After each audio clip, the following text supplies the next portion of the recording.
የፕሮፓጋንዳ ስህተት ሲፈጠር ቀጠሮ ሲሰጥ ከዋና መሪዎች ጀምሮ እስከታች ድረስ አረ ስለፈጠራችሁ ብለን ተማጽነናል። በዚህ ወር እናጠናቀቃለን፣ በዛኛው ወር 6 ወር 3 ወር 3 ቀን ምናምን።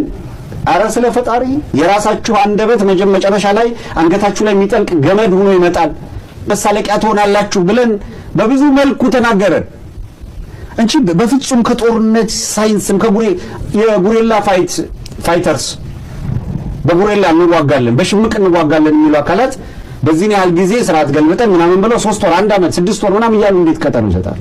አንዳንዱ 3 ቀን ነው የሚሰጠው።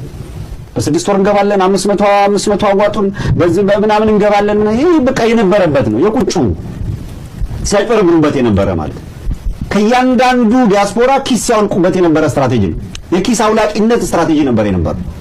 ምክንያቱም they know ከ200 የማይበልጥ ወታደር ነው እዛ ያለው 200 ወጣት ቅያሬ የሌለው ካኪ ያልብሰው በቅጡ አንዳንድ ካዝና የማይሞላ ጥይትና አሮጌ ክላሽ አስይዘው ምንም ካውሬ ራሱ ሊከላከልበት ካልሆነ በቀረ እዛ ያለው ግዙፍ እዛ አልፎ አዲስ አበባ ሊመጣበት ነው።